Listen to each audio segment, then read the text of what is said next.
Good morning children, welcome back to your chemistry class. So today in this States of Matter chapter, we are going to discuss about the non-ideal behavior of the gases. But before proceeding to study about the non-ideal behavior of the real gases, let us first understand the criteria of an ideal gas behavior, right? So for an ideal gas behavior, a gas is said to show its ideal behavior or the ideal gas behavior if it follows your Boyle's law, Charles' law, Avogadro's law, and in general the gas equation. What is that gas equation? PV is equal to nRT. So if it follows all the gas laws plus the gas equation, then this gas will be termed as the ideal gas, right? Then on kinetic level, a gas, it always follows an ideal behavior under the conditions when the intermolecular interactions, both your attraction and repulsion, they are absent. There shouldn't be any attraction or repulsion between the molecules, right? Then it is said to be an ideal gas.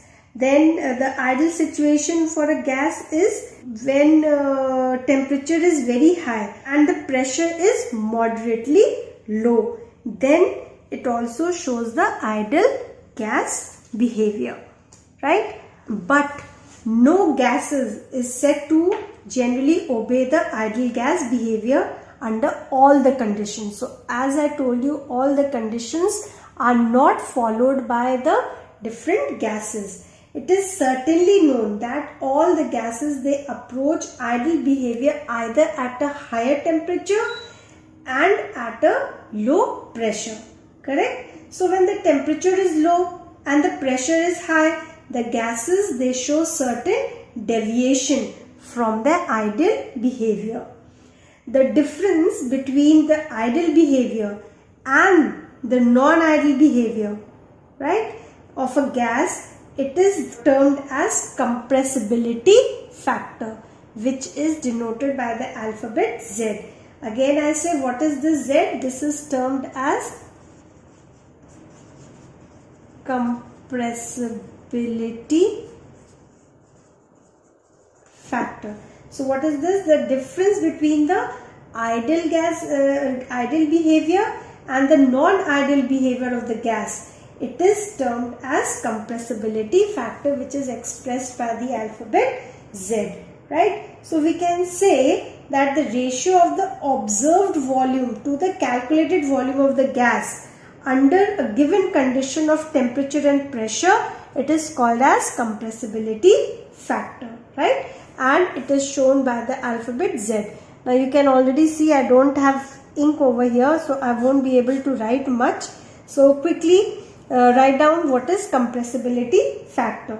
As defined, the ratio of the observed volume upon, or if when I said the ratio of the observed volume to the calculated volume, right, of the gas under given conditions of your temperature and pressure, it is termed as your compressibility factor, right? So the observed volume, it is always recorded by noting the volume occupied by the gas at a given temperature and pressure, while that of the ideal volume, it is always calculated from the ideal gas equation, that is your V is equal to nRT upon P. Clear? So this can be written as like V, the real gas, upon volume of the ideal gas. Okay, so we can say that Z is equal to what? The volume of your real gas upon calculated volume always depends upon nRT over P. So this means it should be equal to PV, V, which is the real gas real behavior, upon nRT. Therefore this compressibility factor is equal to PV upon nRT. RT. Clear? So 1 mole of gas,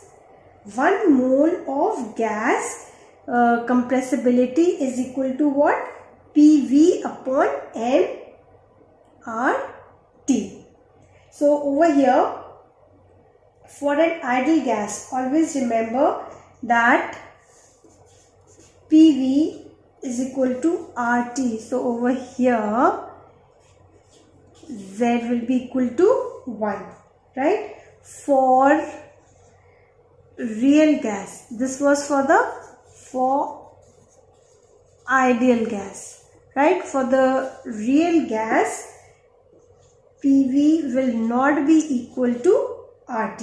Hence, we can say that Z is also not equal to 1.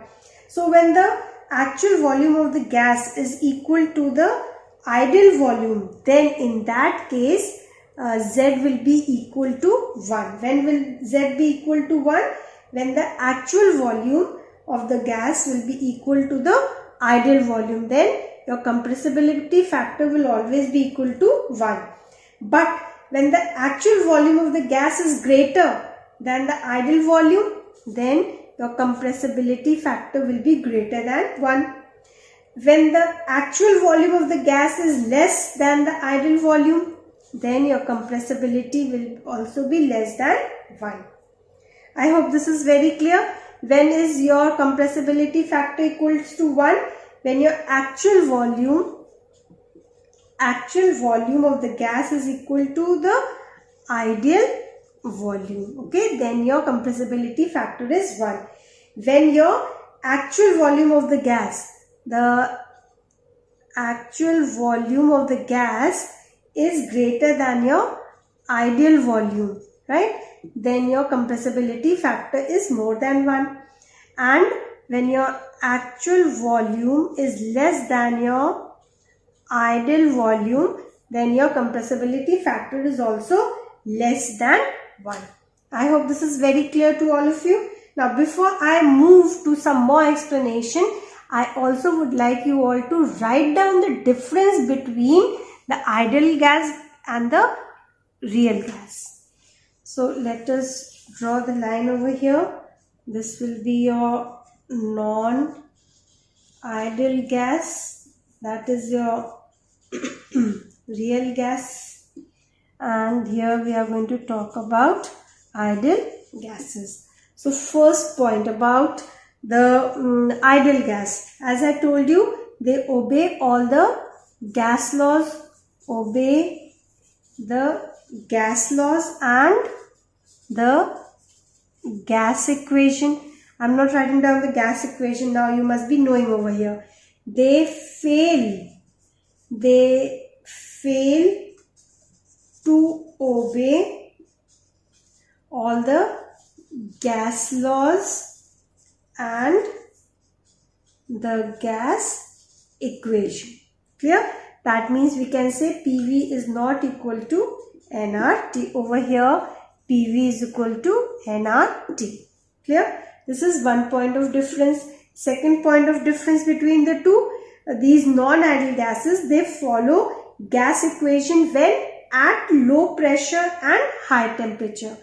They follow gas equation at low pressure and higher temperature, whereas over here they follow gas equation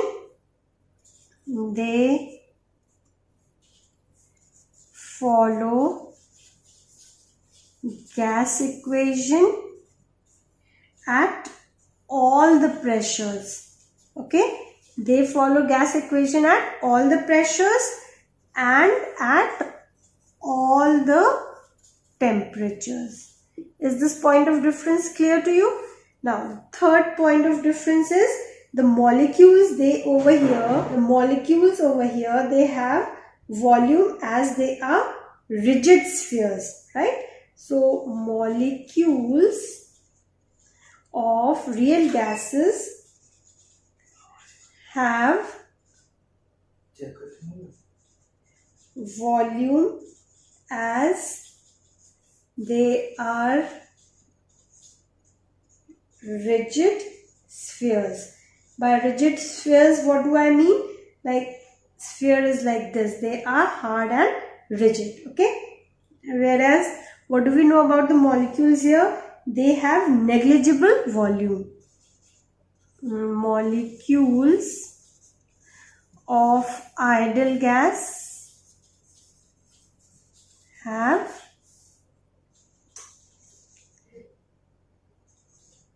full volume. That means they are point masses. That is, they are point masses. If I say point masses, I mean like this, right? So you can see the difference between the molecules and their volume over here. I hope till here it's clear. The next point of difference between real and the ideal gases, their force of attraction takes place over here. Force of attraction exists, right? But over here, no forces of attraction.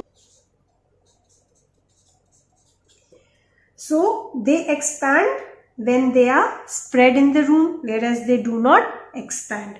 Their force of attraction is much higher, so the molecules, they do not expand much, whereas here the forces of attraction is less, therefore they expand when they are spread in the room.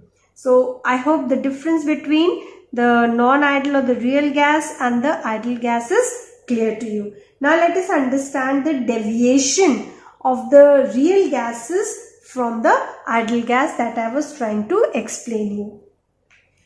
Now we know that pressure is inversely proportional to volume.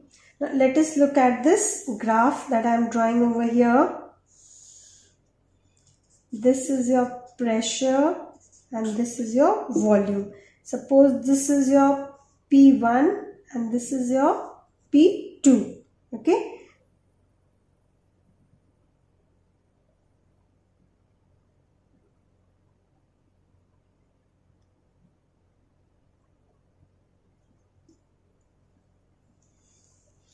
We see the hyperbola formed.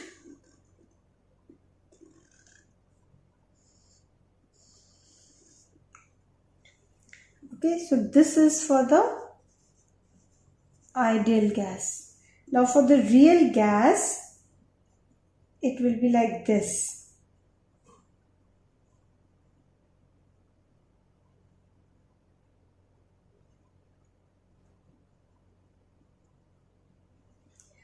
So this is your real gas diversion. Okay, now look at this point and observe this point where I have put stars. So at high pressure, the P2, the expected volume of the gas is what? This. But for the real gas, what do we obtain? It shows this point, right? So what do we observe here? That is the volume of the real gas. Volume of the real gas is more than the volume of the ideal gas, isn't it? At P2, what is the volume? What is the volume of the ideal gas and the real gas? At P2, the volume of the ideal gas is less, that of the real gas is more. Is this point clear? This is what I have written over here. At P2.